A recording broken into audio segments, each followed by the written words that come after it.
Alright, so this is going to be my comprehension lesson plan.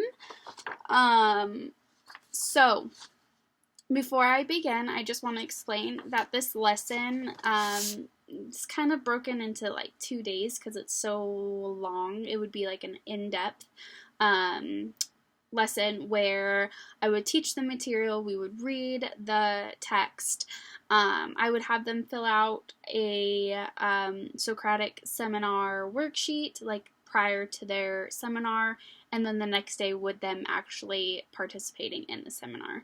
So I just want that to be known, so I'm probably going to jump around a little bit in my lesson.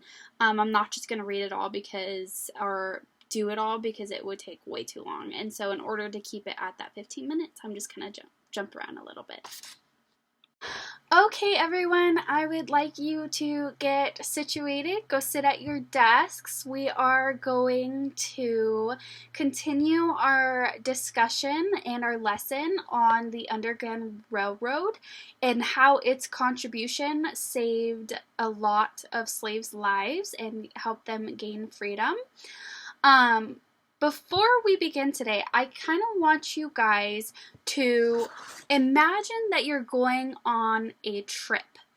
But rather than taking an airplane, you are going to travel inside a box. A box big enough that you barely fit in, right? So let's pretend that this is a box that Mrs. Cross can fit in, barely, with no room to move around in. I am telling you, when I'm inside this box, I cannot turn to my left, I can't turn to my right, I can't touch my toes, I can't touch my head. I am just very tightly fit inside this box, okay? And I want you to think about you doing this, okay? And think about how long your trip will be. Let's say that your trip is going to be 24 hours long and you have to take this trip inside of a box that you barely fit in, okay? We're just going to have a really quick discussion about this. I want you guys to just take a few minutes to think about it. What do you think you might need in order to travel in this box? What do you think you could bring inside the box with you? I want you to think about how you might feel inside the box. Think about what all things that you can't do since you're inside this box. Think about how will you use the restroom? How will you eat? If you're so tightly compacted in this box you can't really move. I want you to think all about these, and we're just going to hold a quick discussion about it.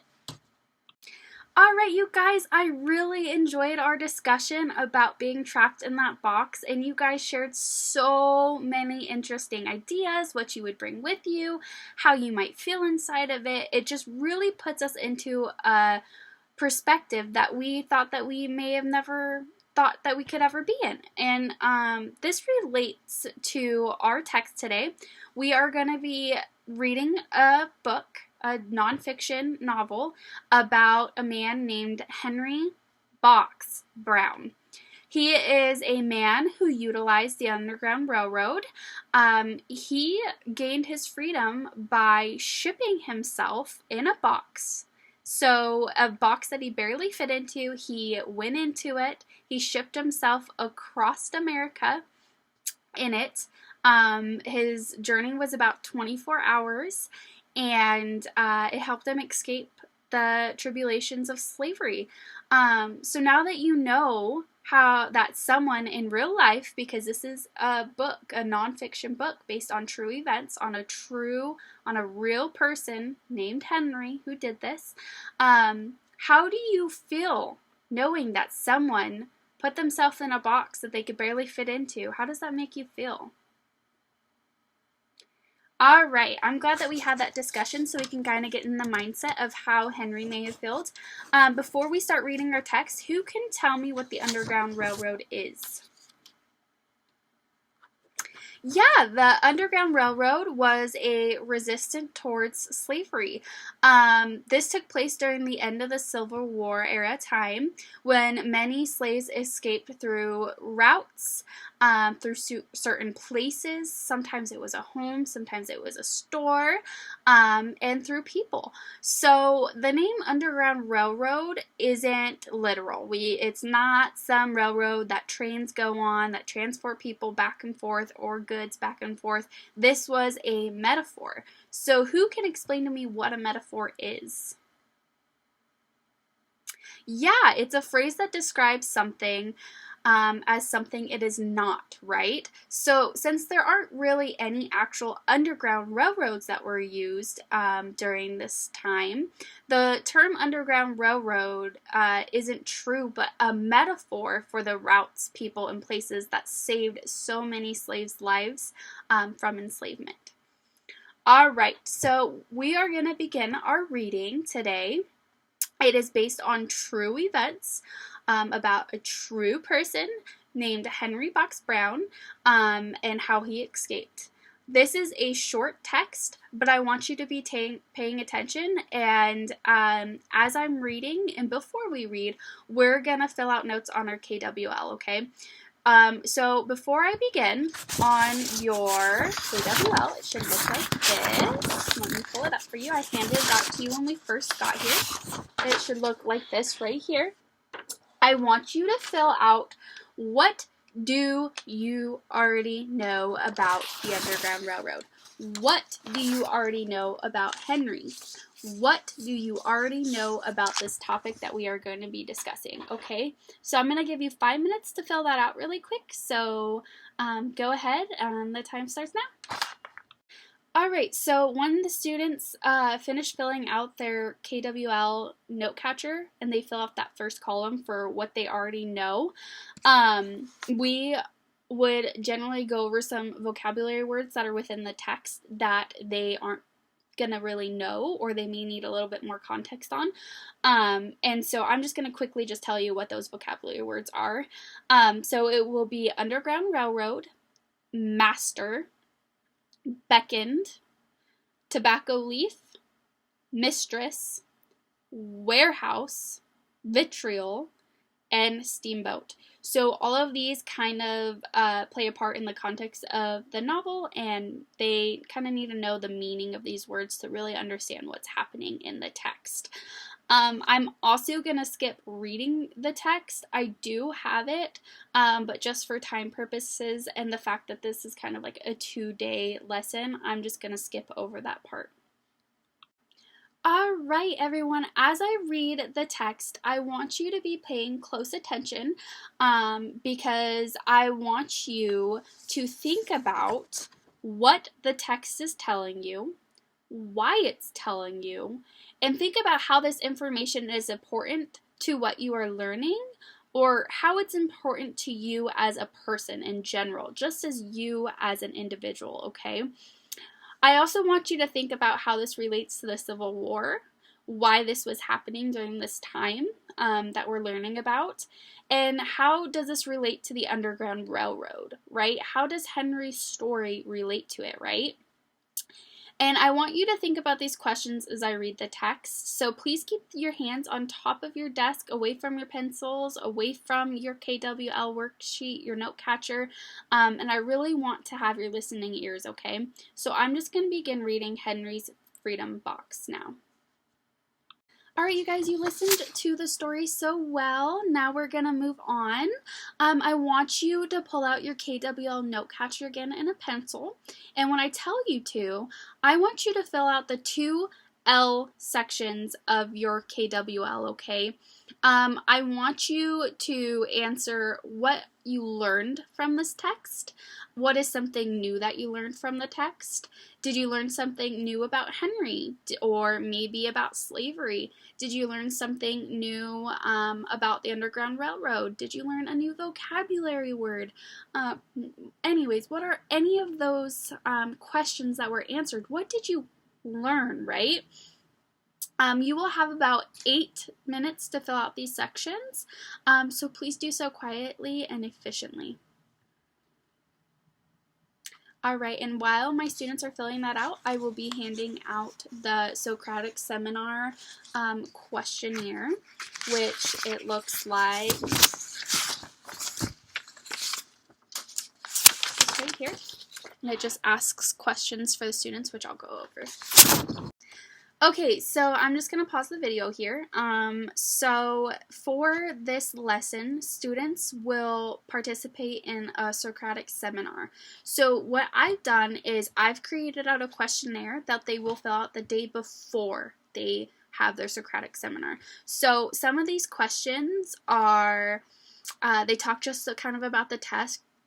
They're kind of open-ended. They really create the reader to think about what was being said. So the first question is, what did Henry's mom mean when she said, "Do you see those leaves blowing in the wind? They are torn from the trees like slave children are torn from their families."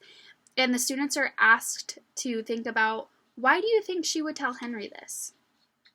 The other question is, why does Henry's heartbeat quicken when he entered his master's bedroom? And what does this mean? Do you think it was fair that the master sold Henry to his son? Do you think the master had a right to sell Henry? How do you think Henry's mother felt? So it kind of puts them in the perspective of our characters for understanding. And then the last two questions are, what do you think Henry thought? What do you think he meant? What do you think he was thinking about? How do you think he felt? What was happening when he said, "Free bird, happy bird"? So what does that mean? And then number 5 says, reflect on the last sentence on page 7. The leaves swirled in the wind. What do you think this means? What does it mean to Henry? What about Henry's mom? So the students will fill these out prior to their Socratic seminar that they're going to have the next day, the following day. Okay, so we're going to say that it's day 2 now. The day is restarting. We're back to the lesson. All right, you guys, today we're going to finish our lesson on the Underground Railroad that we were learning about yesterday with Henry Box Brown. Today we're going to hold our Socratic seminars based off of the questionnaire that we filled out yesterday. So who here can tell me what we do during our Socratic seminars? Yeah, absolutely. We get into groups. We listen carefully to one another. We build off each other's ideas, our peers' answers to their questions. We talk to each other, not just me. I'm going to be walking around. I don't want you to address me. I want you to talk to your peers, okay? And I want you to use evidence from your text, right? You should have used evidence from our text to answer your questions. So I want to hear you using this evidence to answer your questions within your Socratic seminar, okay? So today I'm not going to lead the seminar. You each will have a chance to lead the seminar in your own group, okay? So this gives you all a chance to talk about these ideas, talk about these questions, share your answers, get feedback, get questions, and have the flow of the Socratic seminar based off of you, okay? So, I want you guys all to take out your questions that you filled out yesterday, and I will have printed off pages 5 through 7 for you from our text yesterday, and I want you to use these to really reflect on your questions and answers to make your discussions that much more purposeful, okay? So, this isn't a time for you to chat with your friends. This is a time to really talk about our text and gain meaning from it. Okay, so you will have 30 minutes to discuss and engage in these questions. I will be walking around and assessing your groups as you answer your questions and talk and speak and discuss. I will walk around and give you a number. So when you receive your number, this will represent the group that you will be in. So when I tell you, when everyone has gotten their number, you will go and find your group, okay? I want the 1s to be in the upper left-hand corner of the room. I want 2s to be in the upper right-hand corner of the room. I want the 3s to be in the back left corner of the room. And I want 4s to be in the back right corner of the room, okay? So I want your groups to be separated. All right, I'm going to start numbering you off now. All right, you may now go and find your groups and discuss the questions on the sheet. Please reflect to the printed pages, the 5 through the 7 that I have provided for each group, and really answer your questions in depth. All right, I'm going to start a 30-minute timer, and after the timer is done, we will all return to our desk and discuss as a class. you may begin. All right, and so now that the Socratic seminars are done, we would just kind of hold a quick class discussion about sharing some ideas or thoughts, some questions that arose, or maybe some answers we thought were interesting as a whole group. And then we would end our lesson back with our KWL note catcher. And I would have them identify ways that the group discussed wells and ways it did not, and how in the future discussions can improve upon, okay? And then they will also have a reflection that they fill out that just has some questions about their Socratic seminars. So that's it, and I hope you guys enjoyed.